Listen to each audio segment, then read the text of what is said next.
I saw a palm tree, but I don't know. Is there audio? There's no audio. No, I loved it, Raphael. It was amazing. It's a new kind of short. It's really short. I was like, impressions all there. So much said, with just a visual. I'm pretty sure I stole the show. I'm gonna tell my film and philosophy professor to no. Can you go back to the beginning? Any chance you could start at the beginning? There's no audio. Oh, there it is. I think I hear it.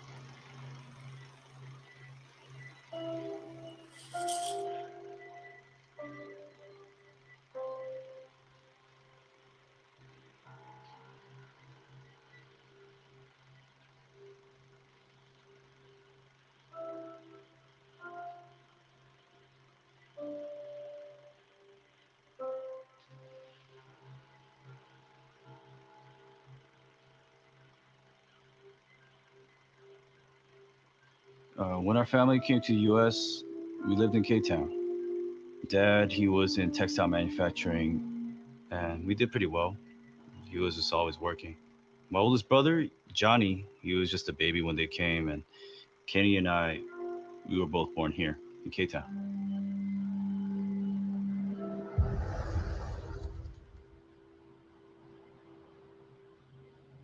Yeah, my dad, he was never really around much. But then one day he got arrested for tax evasion. So my mom and I, we just stopped talking about him. I still live at home. My brothers, they all freaking moved out. I take care of my mom, do errands, pick her up from the hair salon. She needs me. And, well, she just never wants to be late for church.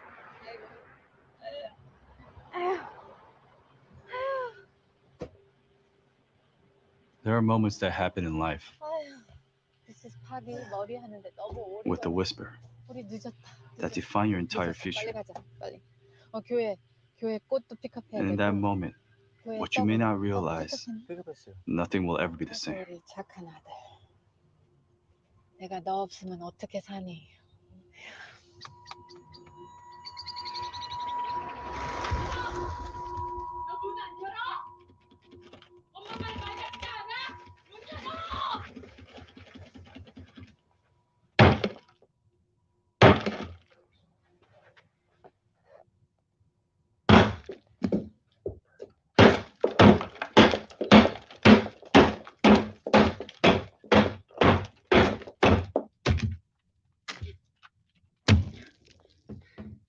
내가 교회에 늦으면 안 된다고 몇 번 그랬어! My brother Johnny did some stupid stuff. Then he was just with the wrong people at the wrong time. That was his third strike. He ain't doing himself any favors. No. Good to see you, counselor. Heard you finally passed the bar. Yeah, third time's the charm. Hope so. Maybe now you can get him out of here. Dude like that don't belong in here. Yeah, see, I've been telling the judge that for 18 months. Yeah, keep telling him. I will. I will.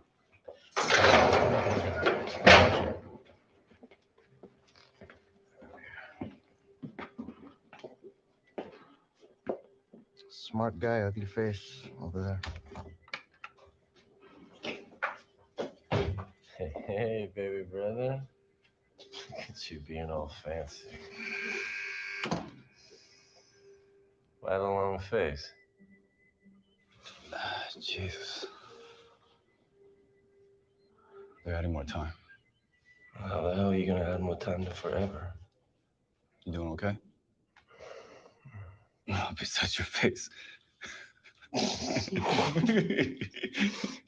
Shut up. Don't make me laugh. Hey, I was looking at our case.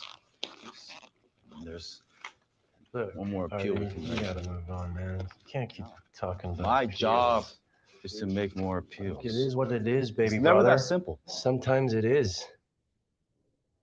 Sometimes all we have is simplicity. The sooner you realize that, the sooner you can move on.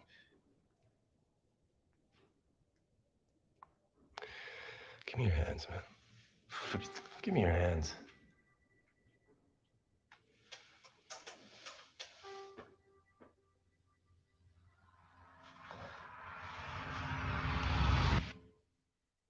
he? Where the fuck is he? Fuck is he? Hit him again. Where is he? He's at Sackhead and Hobart in the back.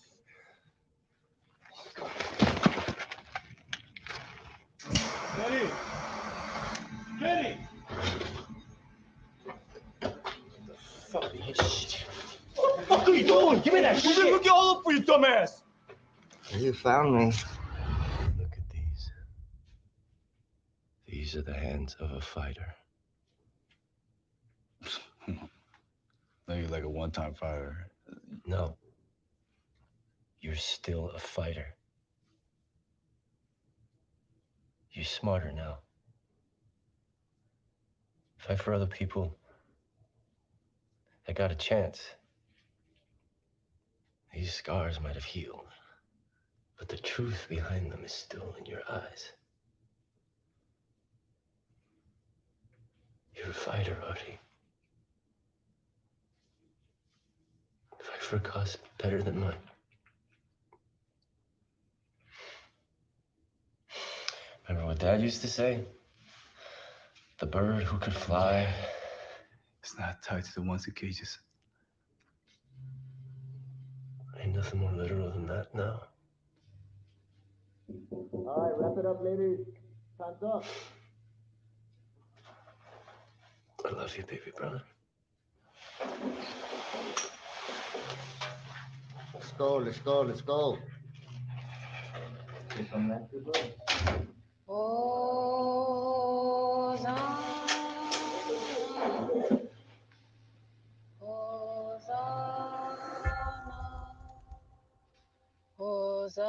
When Dad didn't come home nights, we would still go to church.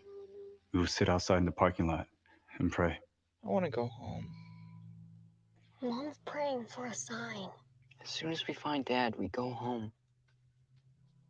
Where is Daddy?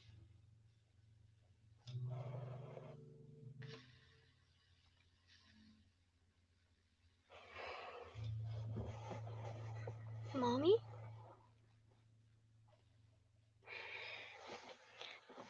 God loves you. And so do we. Sit down, Arthur. Don't bug her. 주여 임하소서.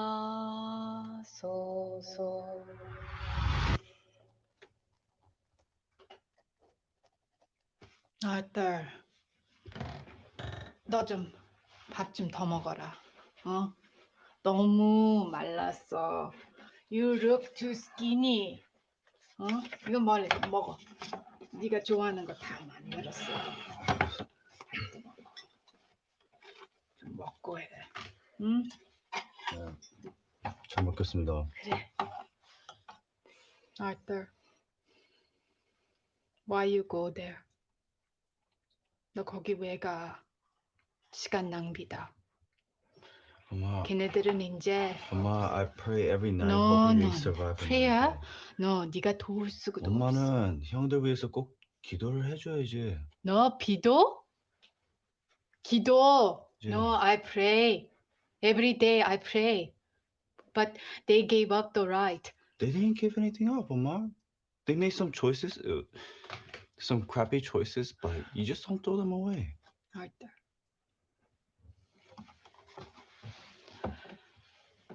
When me and your father come to America, we want for you good life. I don't want to hear it, 엄마. 엄마, I don't want to hear it. 너 엄마한테 why you talk to me like that? Because it's the same story, 엄마. 하느님 저를 배신하지 마세요. We must be strong. 엄마, 그건 아닌 것 같아. 뭐?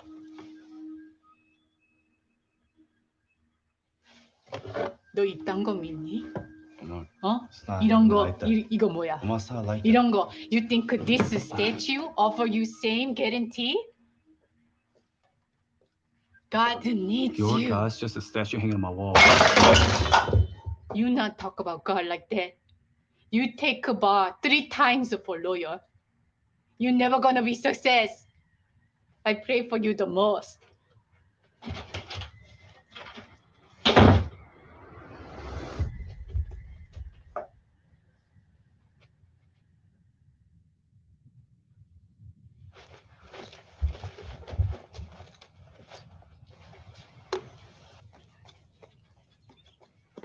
She really went off on you. You gotta get out quicker, kid. I was moving as fast as I could. I thought it was lights out. Why the hell you take that? I ain't carrying it around all day. It freaks me out.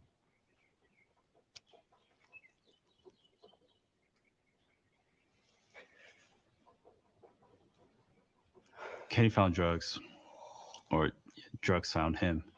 Either way, there was no coming between them.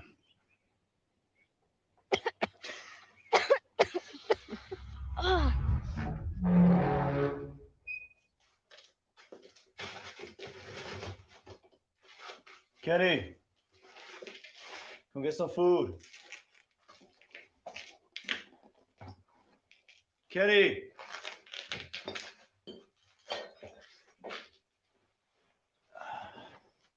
Come get some food.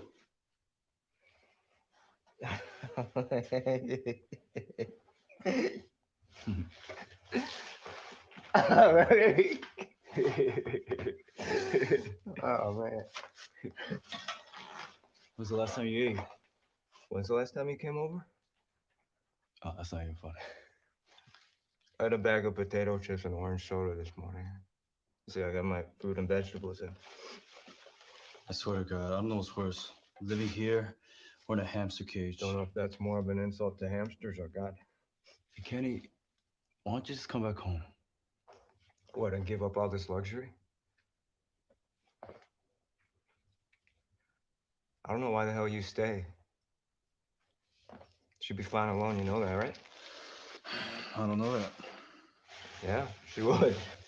She's getting old. She is a young woman. She can't even speak English that well. She speaks English fine. She's lonely. What? She's That's lonely. her choice, man. Why don't you make a choice, huh? You're the only one who can get out. You fucking stay.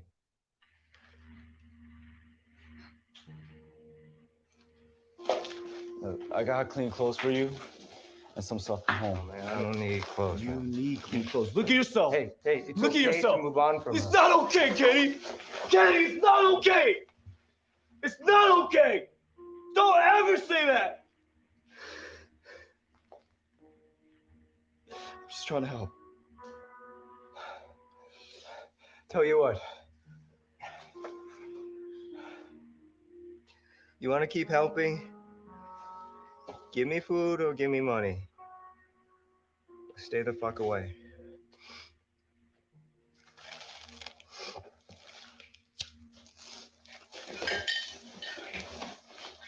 Kenny, you ever pray? Fuck no.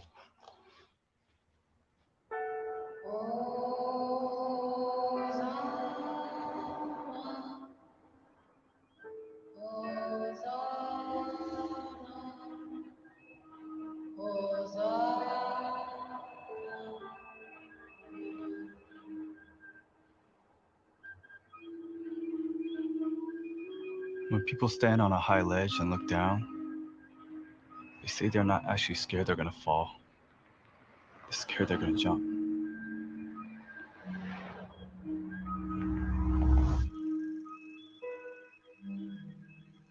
You got Yamiya. This is how you take care of your brother, huh? Pika, non, Pika! Pika! Oh, I can't do this anymore. So don't do it. You die, I die! Nobody wants to stay with you. Kenny, Nobody wants to be with you. shut up. Nobody's saying. Shut up, Kenny. Shut up.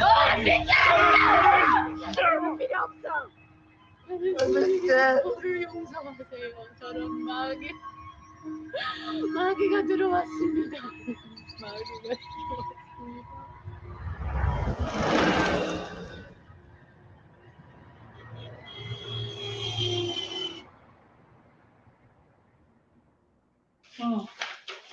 우리 빨리 가자. 어? 교회 늦었다. 어? 빨리.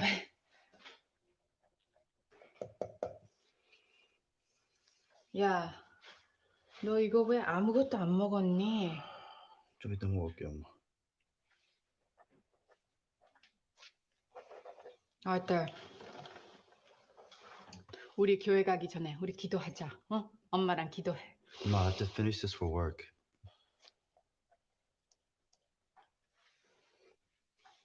엄마가 너 사랑하니까 그러는 거야. I know, 엄마. 다 들어봤어요. I want you to be strong. I want you to be ready for life. Life is hard. You are weak. You are so weak. 어?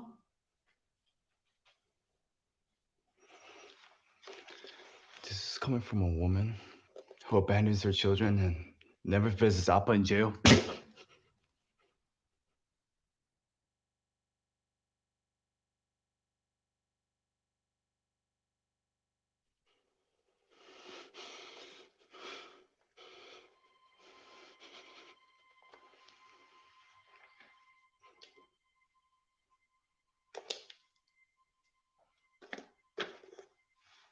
Arthur.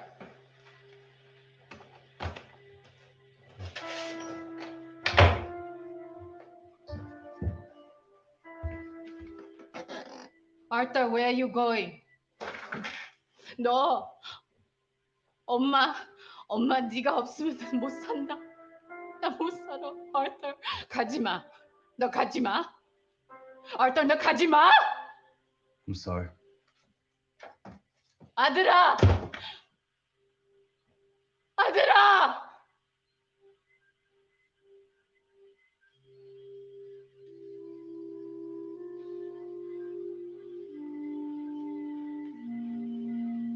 There's a day that comes where you know today, this is a day, it has to be different.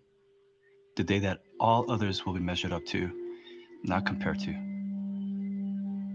The day you make a choice, because it changes everything.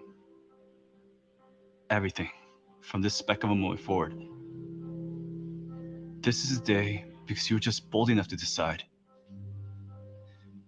Today, you are free.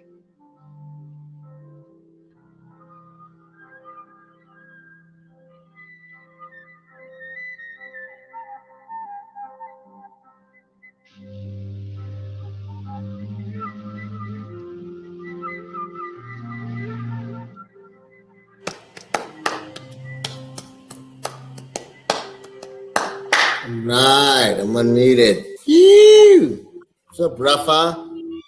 Yeah, nice, dude. I hadn't seen it in a while. Dope.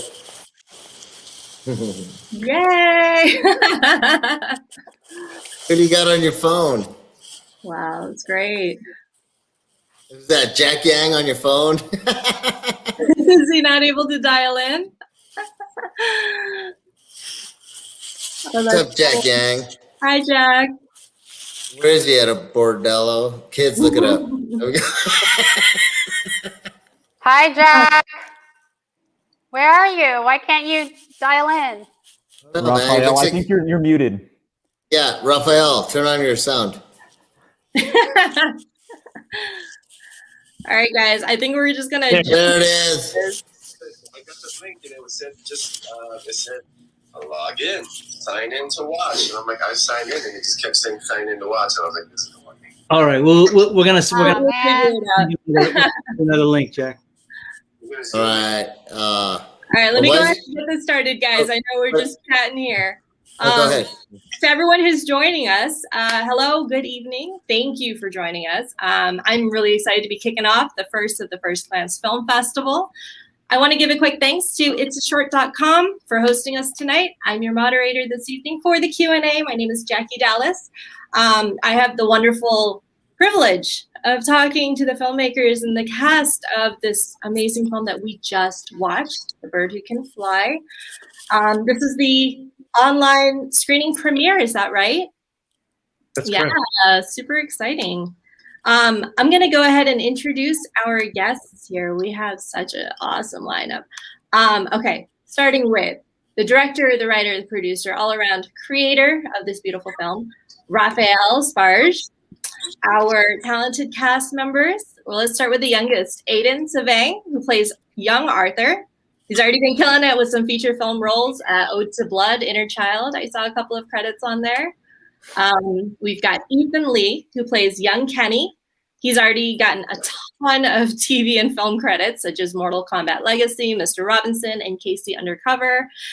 Mr. Lombardo Boyer. Did I say that right? Nice. Yeah. He plays Deputy Lombardo. You might also recognize him from a number of film and TV credits, such as Dawn of Planet of the Apes, and he is a series regular in all of the seasons of Murder in the First. Yeah. With my partner, Raphael Sparge. Yeah. Next, we have Rob Yang. He plays Kenny. Gosh, Rob, you have just too many credits to list. Or I'm going to go with the most currently airing shows, The Resident and Succession. Succession is one of my favorite shows, by the way. Then we have the lovely and versatile Vivian Bang, who plays the complicated mother Sung in this movie. Vivian, I just want to gush about how much I loved you and Always Be My Maybe. You were my favorite character in that film. It was so good. Oh, so funny. And do we have, is Jack still here? He's in Raphael's pocket. I'm trying to get him the right link. Hopefully he can pop in, but if he's listening. There he is. Yay! Yay, Jack. Welcome to 2021, Yang. Wow. I did it. Wow. Oh, and Joe's And I here. think Joe just popped in too. Great, I can introduce everyone. So, Jack Yang, who plays Johnny. You've probably seen him in the Justice League. He's also regular on Stars, Rhodey, and Shadowhunters. And at last but not least, Joe's gonna Joe. Hey, Joe, stop buffering around with us. You might recognize him as a little spinning circle. That's Joe. Always buffering around Always this guy. It's in his trailer. Seriously.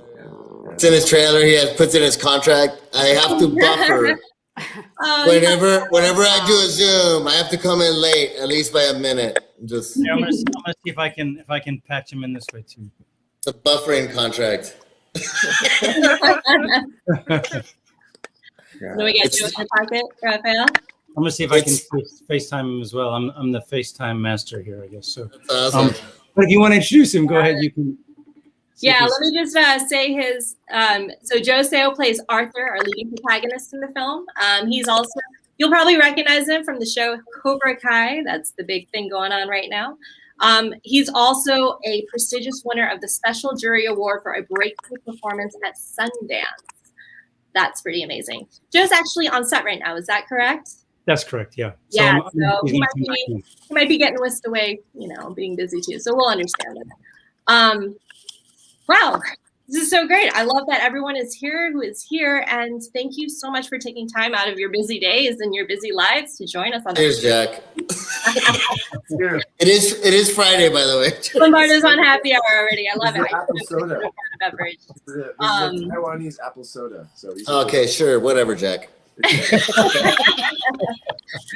I mean, I think it goes without saying, you guys have amassed over a dozen film festival nominations and wins. I mean, you guys have a great, great film on your hands. So congrats on that. I feel like I've talked enough already at the beginning. So I'm going to hand it off to Raphael. Let's just start with, this film is so beautiful and heartfelt. It's beautifully bittersweet is what I was calling it. How did you come about coming up with the idea of making this film? What moved you to do that? Yeah, I was living in K-Town, and I had met a bunch of different people in K-Town, and I'd heard sort of a selection of different stories from people who had lived there, and it really touched. The stories really touched my heart. And there's Joe. And hold on one second here. Hey, Joe. Thank you. All right, he's walking on the set. And at the time, I was Vivian and Rob and I were all working together in a lab where we all got to sort of do a performance workshop, and I knew them, and I was just really confident with their who they are, how skilled they are as performers and as humans, and I felt really confident that this delicate family could be portrayed in an elegant and emotionally true way. Lombardo and I were working on a show at the time, and then I got to meet Jack, and I got to meet Ethan, and I got to meet Aiden, and then I got to meet Joe. And there's Joe right there. Hey, Joe. We sort of came about trying to put this together. What makes this work is all of these actors who are in front of you, their humanity and their exquisite artistry is what made this really sing, as it were. So I'm incredibly grateful that everyone put their trust in me. Yeah, you did an amazing job getting this beautiful family together. Your performances were so authentic and so good. I'd love to hear from you guys. Like, Look, I'm going to be the bigger man right now and say, look, Raphael was amazing, and it was so nice to give me that and credit. I was like, dude, I had one scene. I was like, what are you talking about? So I want to be nice. Rob, you killed it, dude. Oh my God, you're amazing. So good. Rob, can you hear me? Oh, yeah. I'm giving you a compliment. You're great. Thank you're you. amazing. Vivian, so good. Oh my God. Like everybody. Aiden, you know I want your hair. And you were so good. Yeah. It's amazing. How old was he? Like, how long ago did we do this movie? He looks like years ago, right? 3.5 How long years. ago? 3.5. So that was Yeah, but wow, come on, you gotta admit, he grew the most. Let's admit, he grew the most. So are you just leaving the set now? Yeah, I'm in my car now, and it has better reception in my car than in the trailer. I'm so glad. I feel like Joe, you're awesome. What's up, dude? How are you, Joe? How you guys doing? I'm good, bro. Thanks for joining us, I miss you guys for real. See, I'm going first, Joe, because I had one little scene when I love you guys, and I loved it, and I worked with Joe, and he's such a sweetheart, so it doesn't surprise me that he's working so much. I love Cobra Kai, except they keep saying the Valley, but it shoots in Georgia, pisses me off. Facts. Yeah, I know, facts. Anyways, Jack Yang, me and you hung out, dude. I love this guy. You cut your hair. I don't know why. Do you still have your bitching car? Jack he laughed. He's like, dude, I'm done with this guy. Like, please. All right, no, because he had a really cool car. But anyways, I gotta go. You know, my wife's waiting on me. If that's cool, Raphael. Yeah, of course, Lombardo. Thank you, man. Cool. Thank you. Yeah. Wait, I can't leave Ethan out. Ethan, you're dude, great. you rock, dude. Awesome. Wait, Lombardo, once you go, who's going to do all the talking now? I know. Well, hey, I think it says moderator next to your name, Jackie. Lombardo, great to see you, man. Thank you for what you did. Hey, Raphael, hit me up. Hey, give me a call tomorrow.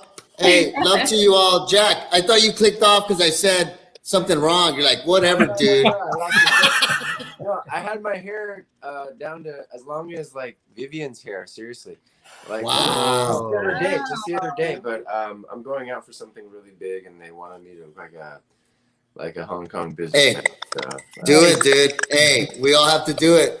I'm up for a roll right now. Wish me luck. Good and luck. Jack, you still have your car? Oh heck yeah, man! Absolutely. I love it, dude.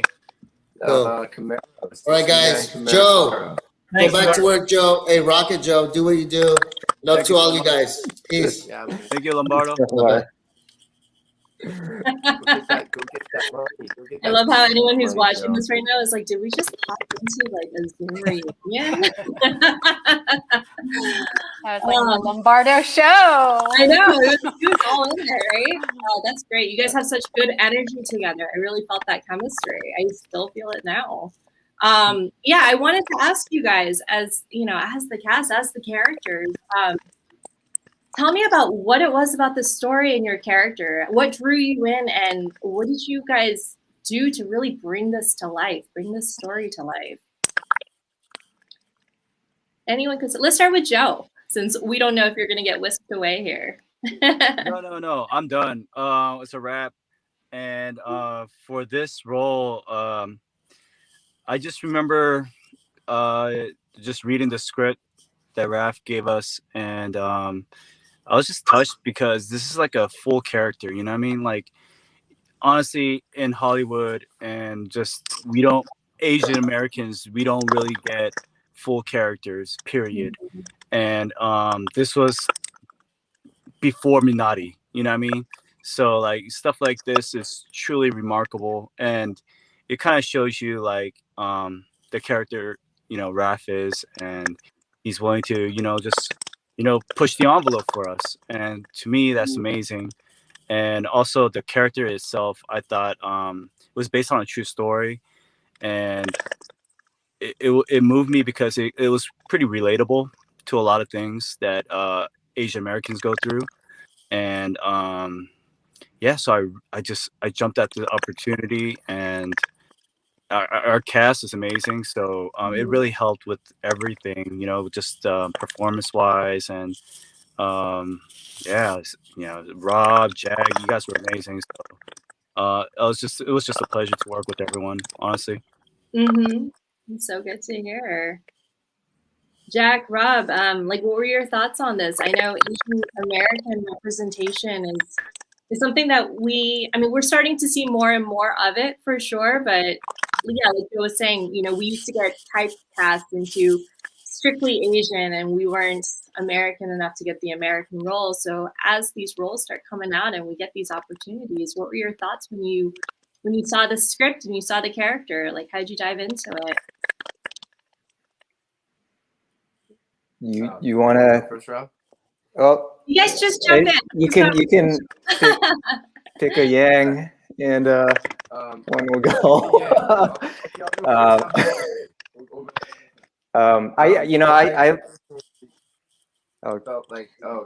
ahead, Rob. You gonna go? I my God! Someone talk.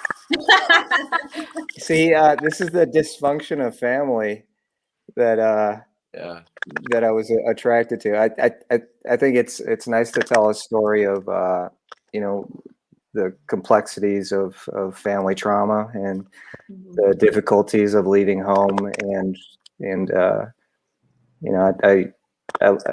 like telling stories like that because I think there are themes in that are pretty universal to lots of families. So it doesn't matter that it's an Asian family or I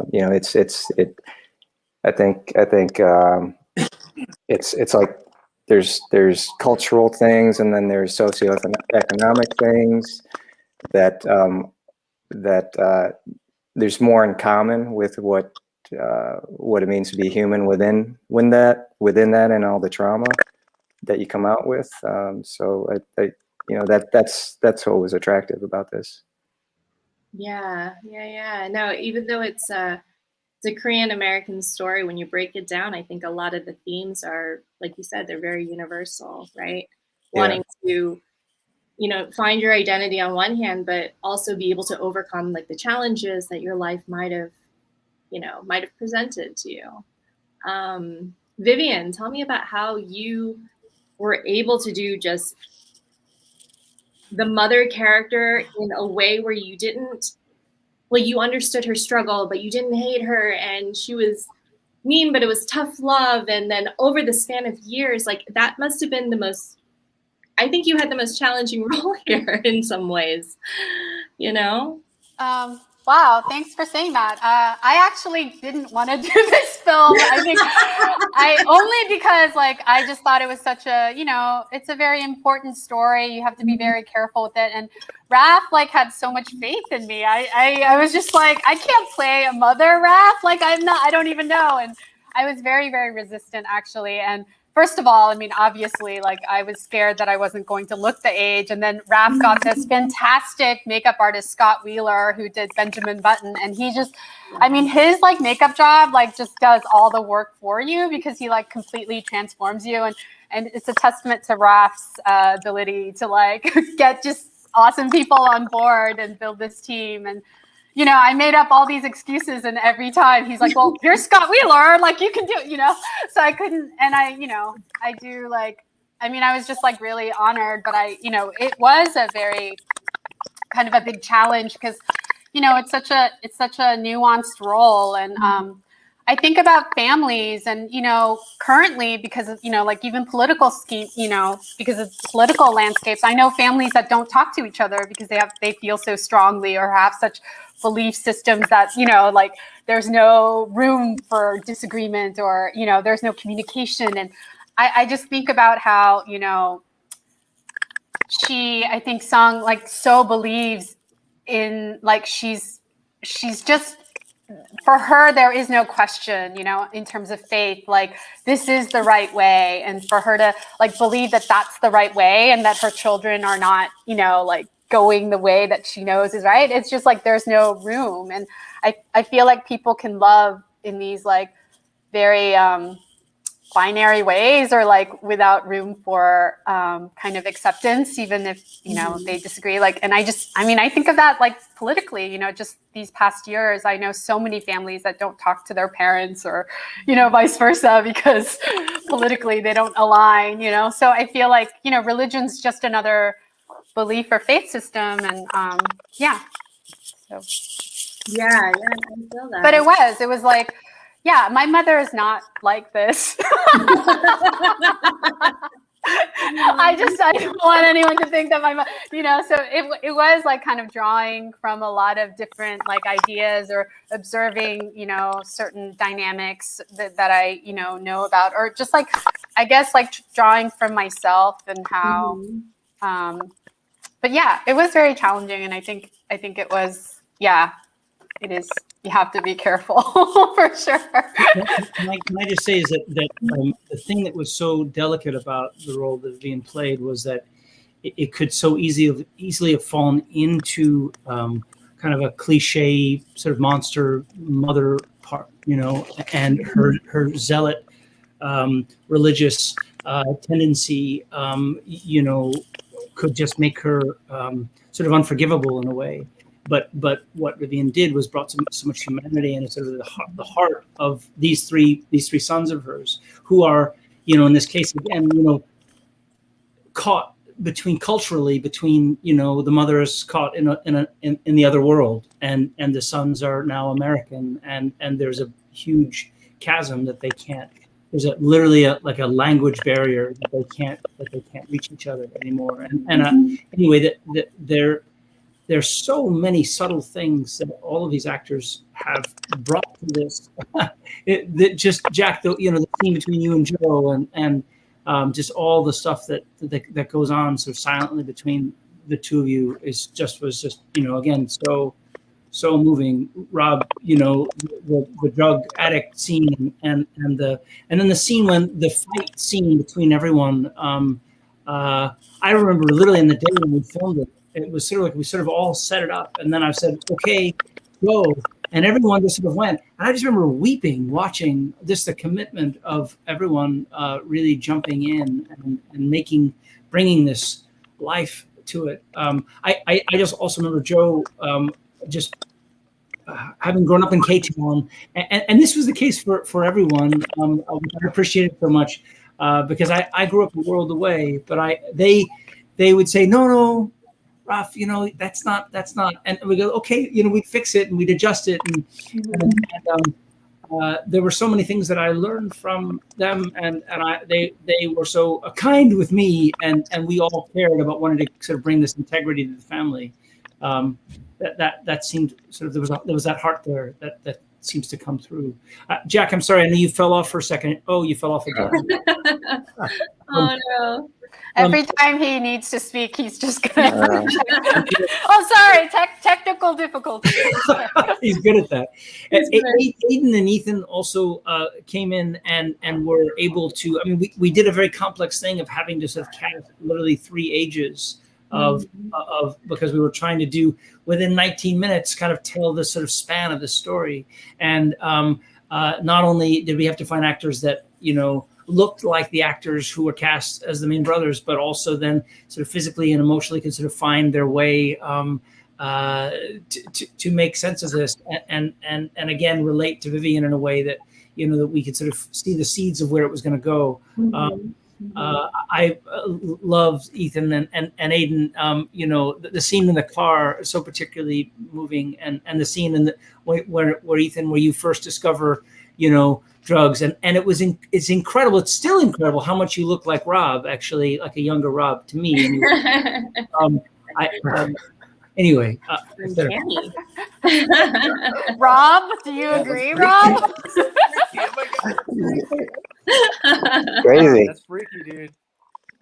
That's freaky. Wait, how are we doing our hair these days? This way, Ethan? Jack, do you want to This say way? something This before way, you have this technical? way. I know, before you hop off again.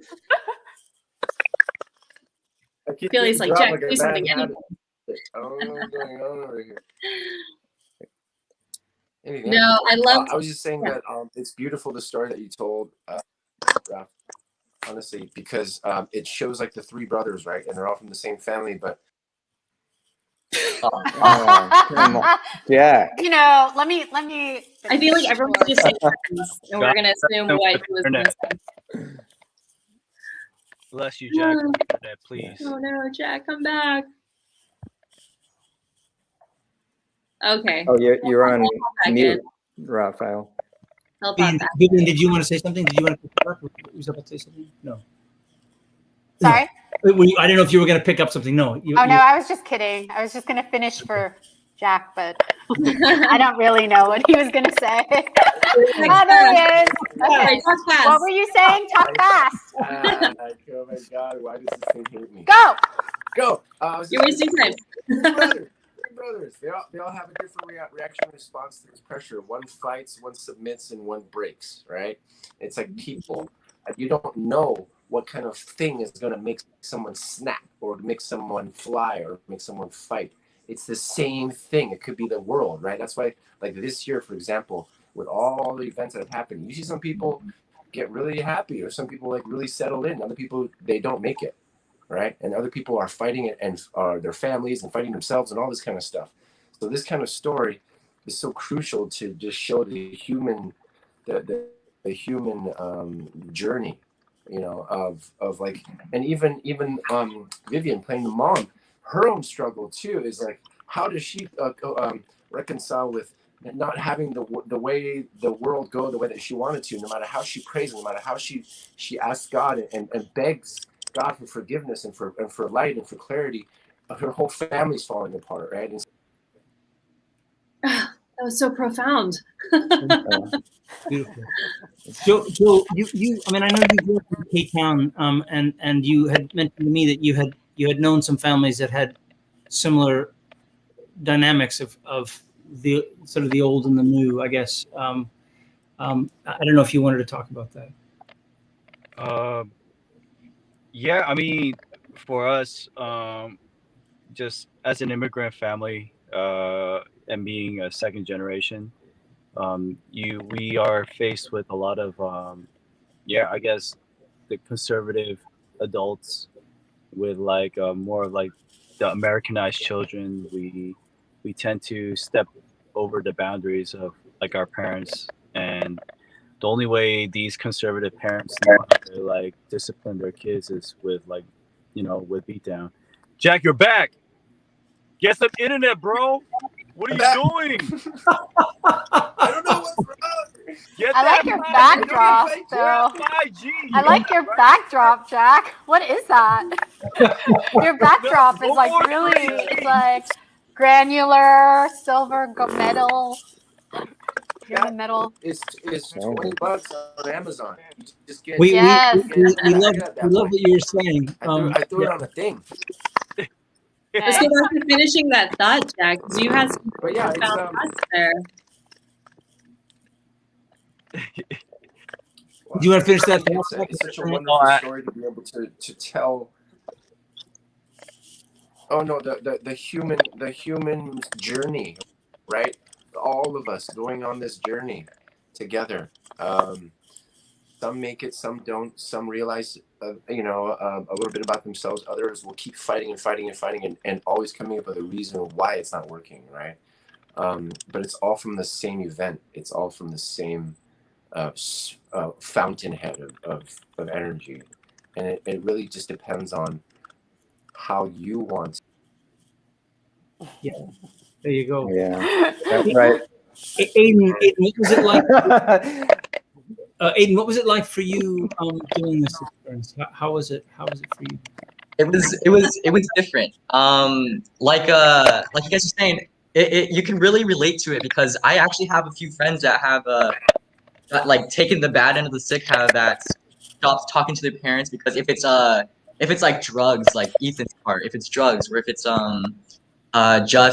probation, going into jail, my age, this is how I relate to it. I know some people that are actually my friends, not someone that like I would actually like talk to and be putting myself into their groups, but I'm like saying like I know them, and I know that they could relate to this too. If they were to see this, these are the people that I would love to show this film to, because they probably relate to this like on a high level, meaning like they stop talking to their parents. They just basically are just going through everything that just went through in this film. I Yeah. saw what you just did right there, Aiden. The Yeah. high level. A high level. I mean, sir.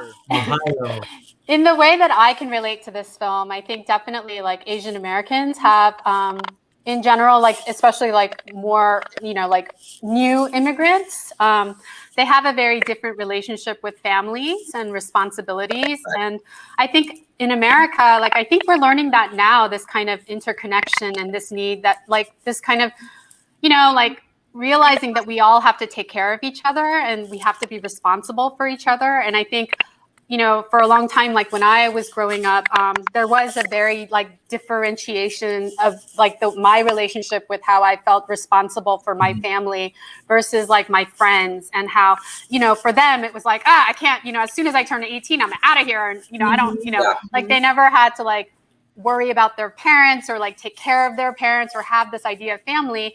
But I think America is kind of, we're kind of learning, like, especially during this pandemic and such, that we are responsible for each other. And especially with the things that are happening right now with like, targeting Asian Americans and all these like sort of crimes like targeted towards Asian Americans, which I think our country has to like take responsibility for. I think we're coming to terms with the fact that we are responsible for each other. And so we have to take care of, each other. But I feel like for, Joe's character in the movie, like, you do need to take care of each other, but like you also have to protect your boundaries. And at certain point, I think with adults, like you all have to kind of leave the family or cut the tie, cut the ties with like your parents or such. This is like your kind of rite of passage to adulthood, right? Like you have to kind of, at 40 or so, like you can't blame your problems on your parents, by the time you're 40 or so, like I hope you have things figured out where it's like, okay, your parents fucked up or whatever, but you can't like blame your parents for like the issues that you have, and so like it's kind of all on all of our individuals, to like kind of cut that tide. And I think it was like really hard for this character to do that, because I think, for me anyways, like that was always kind of a hard choice to make. Like, where do I choose me? And then where am I being selfish versus like, where are my responsibilities to take care of the people that I love? I mean, I think that's always like a kind of intertwined, very complicated question. I find But, that, to be to add to that, like nowadays, like parents and kids, like you're saying that that they don't really face, or the relationship dynamic could be a little bit different. But I agree, it could be different, but I still see this now, even now, in the K-Town community. in Long Beach community, you know, like just with immigrant folks, you know what I mean? Like maybe, you know, pretty well off like Asian Americans, but for a lot of us not so well off Asian Americans, this rings so true. We don't have like kids, we grow up with no parents at the home, you know what I mean? Like, uh, basically, and every time we do see them, it's like we get beat downs. It's not like it's way worse than what Raph portrayed. It's infinitely worse. Y'all don't understand. Like when we get beat downs, I'm talking about like broken hands, broken arms. You know, like because dad kicks it or something like that. It's at a different scale. I could speak about that through experience. I could speak that about my own family, my cousins, everybody, you know, like just the people around me too. It's not just me. So like, um, it's it still rings true. I don't know about like, like honestly, I haven't heard this specific story of like mom busting through walls and stuff or doors. I haven't seen that to be fair, but you know, like the violence, domestic violence in the home, it's real. It's real. It's just as bad or even worse. And I could testify. My friends could testify. People that just immigrated, some of the people that I know could testify. And it just rings true. I mean, you know what I mean? Like, yeah, I mean, I think in terms of like in family dynamics or even any dynamics between people, like you're going to use any kind of power that you have over someone to get what you want, to have control, right? And you want control. And so you're going to use whatever your means, you know, whether it be like weaponized love, weaponized guilt, you know, whatever it is that you want to use, like you're, you know, if it's violence, if that's what you have, like that's what you'll use. But I think in terms of the mother, it's not so much like the violence was scary, but it's more like the emotional, you know, leverage and the way that she weaponized like love, which was like for me most scary. And I feel like, you know, I think that's like a universal thing of like people who we love using love to control us to do something that is not us, or like where you have to choose who you are versus like trying to make someone happy because you love them, but it's like ultimately not you. And how much do you have to change, you know, like to appease, like, you know. I think it's interesting exploring like the cultural definitions of, like you said, love or discipline. Like Joe was saying, you know, at what point? Because I know, like you said, in immigrant families. I mean, I'm first generation, and I got spanked when I was bad, you know. So it's kind of like, at what point is it discipline, tough love, or abuse? And then on, you know, the parent side, it's at what point are you holding accountability versus abandonment versus, you know, just the dynamics of the different families. I think this is something that definitely I think could resonate to any culture, you know, and not to exclude like the Caucasian culture, like the white culture is like that too in a lot of homes as well. But kind of drawing back on this film with all of its like specifically Asian, specifically Korean nuances. There were a lot of details, a lot of very specific moments that felt very Korean to me. You know, I recognized certain mannerisms that like Vivian would do that I recognize my mom. Are you Korean, Jackie? I am. Oh, I didn't know. Yeah. So this is like, it spoke to me, right? I was like, oh, my mom used to say that all the time. Yeah. Raph was like cool. He let me improvise a lot of the Korean. So I mean, it's just like, thanks for having faith in me because like. I was totally just going to ask, like, how much of all of this was scripted and how much was improvised? Like, how much was tweaked on set? Because I mean, Raph, you don't look Korean to me, but I'm assuming. Honorary member. So yeah, I'm right. I'm an honorary member. Right. You know, here's the thing. I mean, like, there are scenes. I mean, there's about, I don't know what, like 30% of this movie is in Korean, right? I have no knowledge of Korean. not even a scintilla. I know a little bit about the food now because of this, but I know nothing. You know, I've learned a lot, obviously, and they taught me a lot. But these scenes that were done in Korean, I just said go. You know, we knew what the outline was, but Joe and Vivian particularly would, you know, just run with it. And I just had such enormous faith in them. And you know, again, in a tight family drama, we had 19 minutes. Every scene counts. There's like every second counts. It took, you know, a lot of time to edit down what was a lot more footage that, you know, could have been yet another movie. These actors grounded it, and they again made every second full. And as a result, you know, I think we can.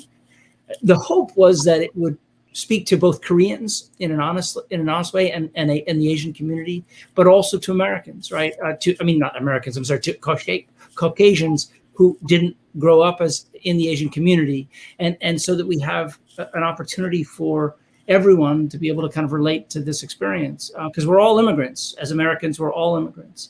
And how do we find the immigrant experience as Americans? That was the connective.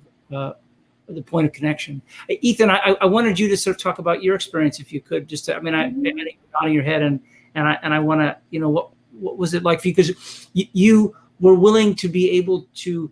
It was difficult to find an actor who was willing to smoke pot, right?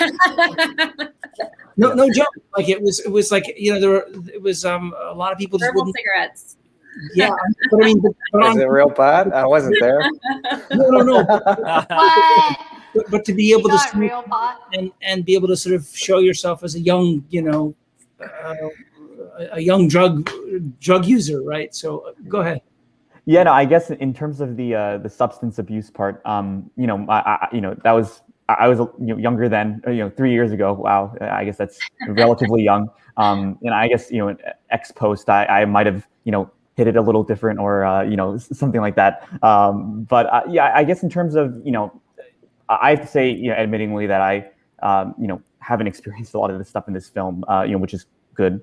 But I have to say that, I was intimidated at first, reading through the script and seeing, these deep themes and ideas that it was touching on. But I have to say that, talking with, with all the actors, Rob, Joe, Jack, and just having conversations about this kind of stuff, and I think this was really the pinnacle, or it was a pinnacle, of working collaboratively with other actors to kind of get into the headspace and get into the role, and I think that that really just showed how relationships with other actors can really manifest themselves on screen. So that's it. I got so much out of working on this film, and yeah. So glad. So good. You're so awesome. Yeah. Rob, I have to sort of also say is that being able to kind of do the drug stuff in a way that was it was so grounded, and it was that scene between you and Joe is such an amazing scene, and wouldn't give up all this luxury. I've heard that line so many times, and I just love what you did. And you pray and you say, fuck no. It just tied together so many things and so many themes, and just so elegantly. Again, it just could have been done so cliche or overwrought, and it was just so grounded. Was that improvised or was that scripted? It was the entire thing was scripted for that scene. Yeah. It was really touching. It felt very raw, very visceral. Yeah, it's probably because I had all that crap on my teeth. like a truth filter. What's the secret to your performance? Yeah. Yeah, the secret is to using makeup team over there too. Yeah, just eat a chocolate bar and don't swallow. Yeah, it was. I mean, I'm not a drug user. I don't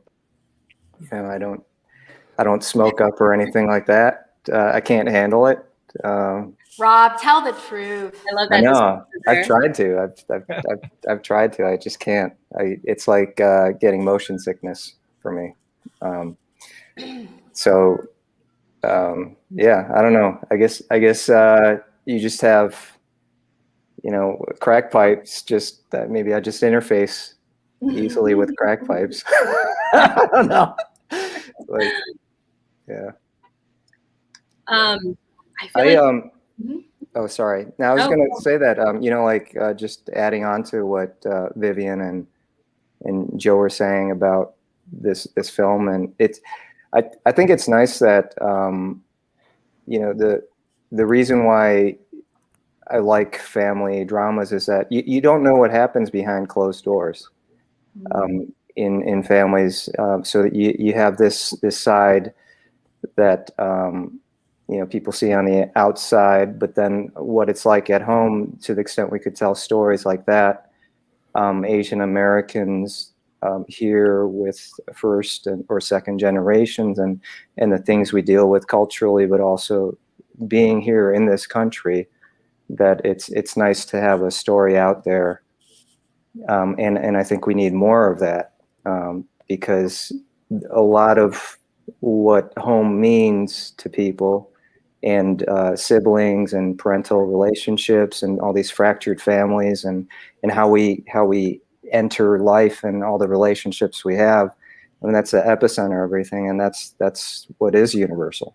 It makes us very relatable to any other experience. It doesn't matter where you're from. Like, this could be in another country. Like, family's family, and so I think that's something to be proud of. I agree. And it also debunks like the model minority myth.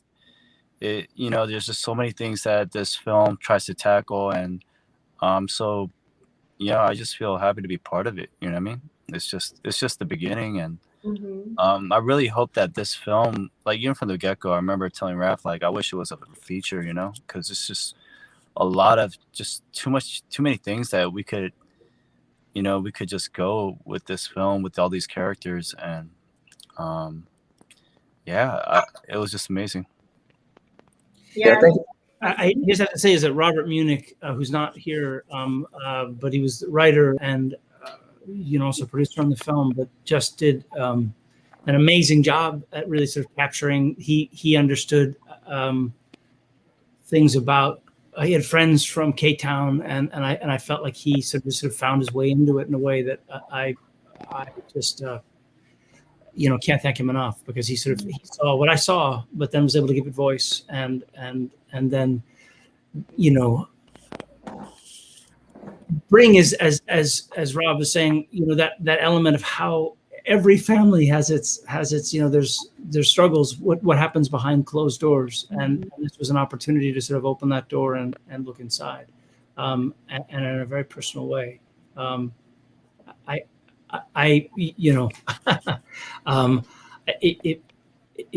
It overwhelmed me, and when I watch it, I still makes it really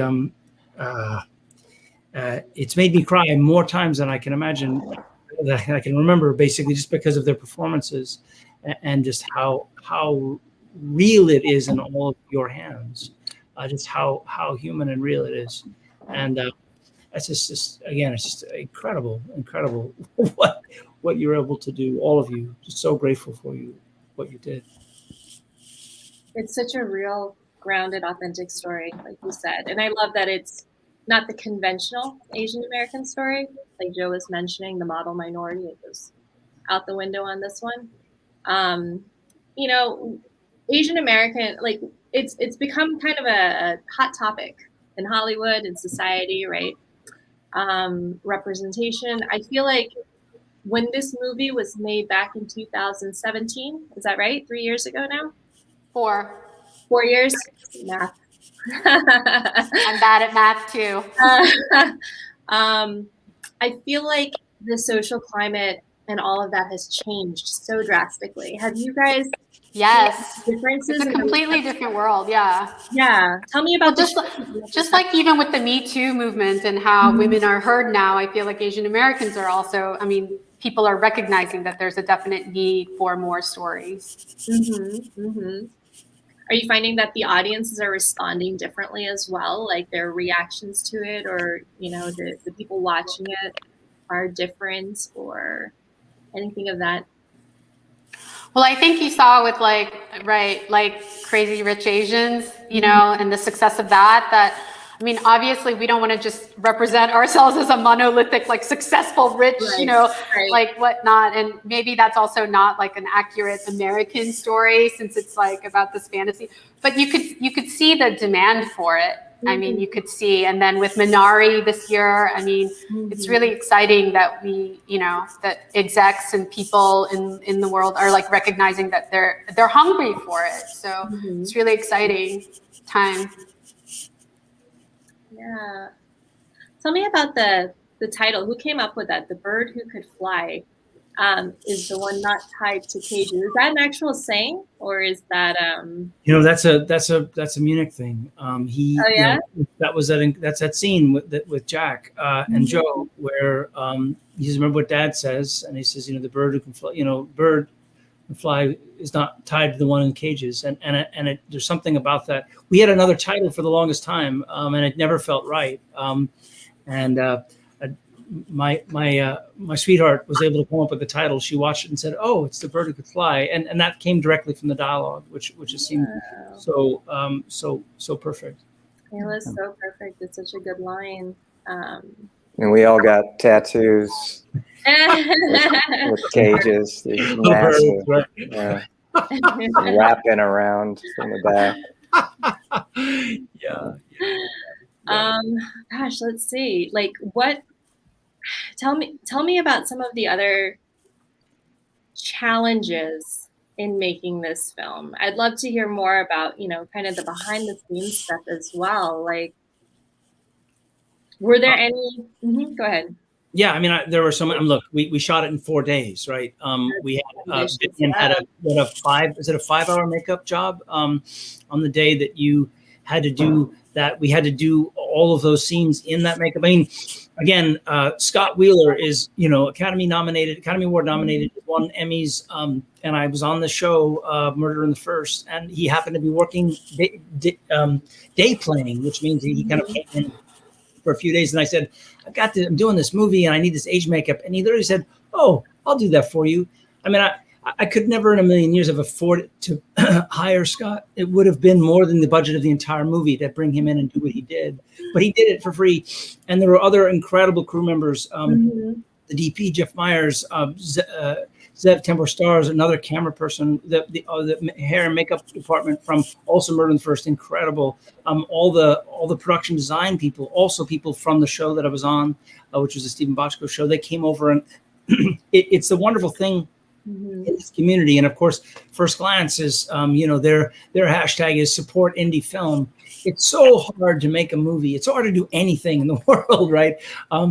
Let alone for it to actually find its way to actually being finished or done or seen. But there is a kind of a when friends call, and I know when I reached out to Rob and the Vivian and said, "Hey, I've got this movie," and they're like, "Okay." I mean, despite what Vivian said about having to be convinced, I was always certain that you would get there eventually, and I guess I was determined to get you to say yes. But I'm so grateful you said yes, and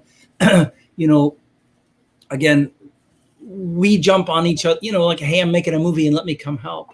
And the spirit of that, and everyone knowing how hard it is to make a movie or hard it is to do any of these things.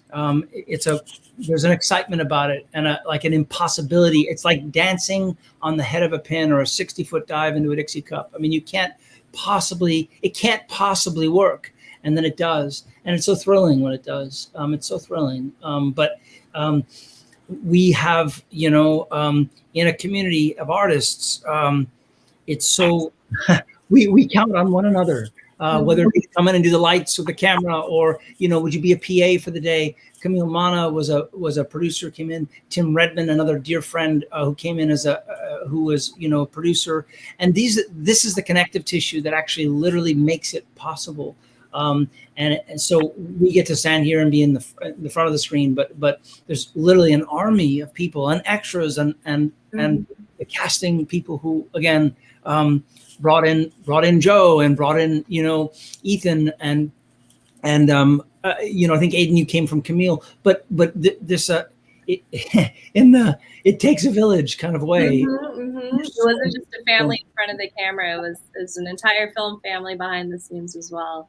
Right. I think also. Go ahead, please.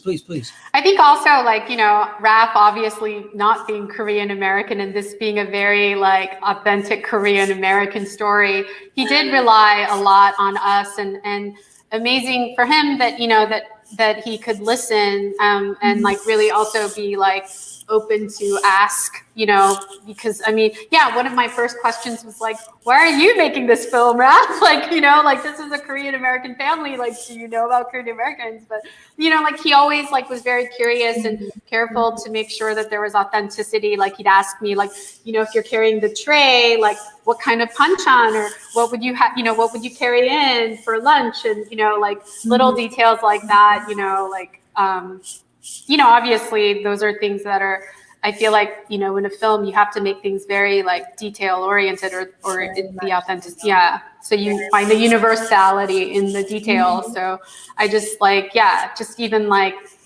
every, he was just very curious about every sort of, No, it's so many details. Everything was spot on. Everything was really spot on. Here's another sweet story, which is just a producer, Richard Rice, who had also helped introduce me to a lot of friends of his in the Korean community. His wife is Korean, and he also lives in Hollywood. But he was very close with Grace Kelly, who did the music. Grace Kelly is a international jazz just superstar, actually, and she grew up in K-Town, and her stepfather is named Kelly, so her name's Grace Kelly, which is but he's got the film, understood it, and really came in and did the music for us, which would never have happened had these relationships not been in place. But there seems to be an enormous opportunity to tell stories in this space. There is a huge talent pool of extraordinary Asian actors. We saw actors for some of the other parts. We could have cast some of the other parts 3 and 4 times. I'm so thrilled that in the past 3.5 years that there's been a sort of a shift and that there's an opportunity. This was sort of like you're making a movie about a Korean family at the time. First of all, why are you doing it? But then second of all, I don't get what's there.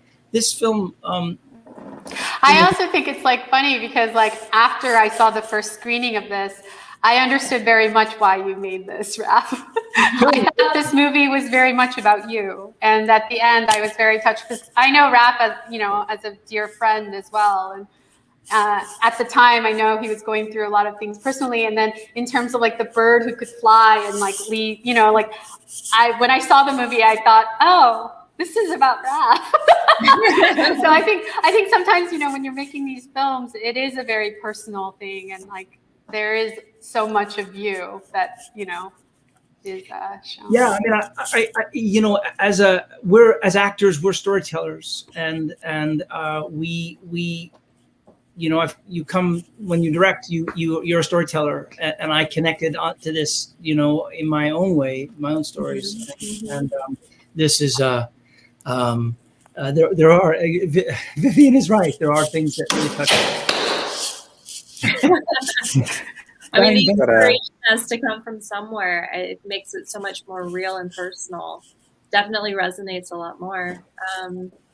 So what is next? I mean, you guys have been on the circuit for 3-4 years now. The first online premiere. What other big plans do you have for The Bird Who Could Fly? Where do you hope for it to go from here? I was so grateful that FirstGlance and then It's a Short wanted to sort of gave us a platform to host it. A lot of people have asked. We when you make a short film, sometimes there's no place. It's a door opener, and it opened a whole bunch of doors for me. an idea from this got optioned by got optioned essentially, and there's been opportunities to sort of tell other versions of this. There is maybe a feature, a longer feature in this, and maybe the time is right to sort of reconsider that. But at least in the short term anyway, the wonderful thing is that there seems to be an appetite for short films now. And again, It's a Short is giving a platform for it. And that's great. So maybe other people can discover this, or they'll Google it and find it. And again, each of these actors, Rob and Vivian and Joe and Jack and Ethan and Aiden and Lombardo, God bless him, all have had just big careers on either sides of this. So this was a short moment in time, but these are giant actors who gave me their trust. And so fans of them hopefully will be able to find it as well. Yes, for sure. And it's definitely worth watching. We'll be pitching it, I'm so glad I got to watch it, and I hope everyone else does too, no matter what background or ethnicity or any of that. It really does resonate with everyone. So I want to go ahead and just close up here. Give you guys an opportunity to plug any of if you want social medias, or if you have any place where you want people to check out more of your work or your other productions, keep in touch, keep up to date, anything of that nature. Yeah. Thank you. Oh, is that a question? Or is that I wasn't sure what was that? These are popping up really quickly. Yeah. I think comments. I do. Can I plug something? Yeah, so I made a film. I wrote and produced and starred in a film that was at Sundance in 2018 called White Rabbit. It's a very different tone, but if you are into supporting indie Asian American content, it's about navigating space and art and commerce, and it is kind of a comedy with no jokes. So please check it out. It's on Amazon Prime. It's called White Rabbit. Yeah. And if you like it, please leave a comment. It's incredible, and Vivian is incredible, really incredible. I believe it. Yeah. And I was at Sundance with Vivian, and I wore a White Rabbit costume all around town. It was pretty rad. We were the party. Yeah. You can get into any party wearing a big ass bunny costume. That's a pro tip right there. Yeah. That's great. That's really great. And Rob, what's the show that you're doing? Tell them what the show you're doing right now. Yeah, I'm in Pittsburgh. There's a new show on Showtime called Rust, and I don't know, it's a straight to series order, so we're shooting that, I guess, till August, and then it'll come out when it comes out. And then I'm going to be working on some limited series called The Dropout for Hulu, and then maybe doing something in Korea in the winter. Oh, that's exciting. Yeah. Have you ever worked in Korea before? Never. I just maybe want to go there and eat. That's the best part. Yeah. I haven't been there in so long. I think the last time I was there was probably 2000. Yeah. I think. Yeah. So that's like so long ago. It's probably not even close to being the same as it was before. Fantastic. Aiden, Ethan, do you guys have, I don't know, Instagrams or? Yeah, plug us your Insta. I don't know what's. Yeah, I do have Instagram. Yeah, I haven't been on there in too long, admittingly. That's because you're cool, Ethan. That's No, you're cool. no, it's because I'm All lame. the cool kids are off Insta. No. Online is what it is. Yeah. But yeah. Great. Well, I want to thank all of you guys for being here. Man, I wish we got Joe and Jack back, but it was great talking to everyone, hearing your voices, hearing your stories, hearing your thoughts. Thank you for making this film. Thank you for sharing it, and thank you for being with us tonight. It's been a great evening. Jackie, thank you for doing this, and thank you. Thank you, Jackie. First Glance role, and it's a short. Thank you all. Really All right, everyone have a great night. Yeah, thank you over the comments. Thank you all the Thank you. Guys. Thank you.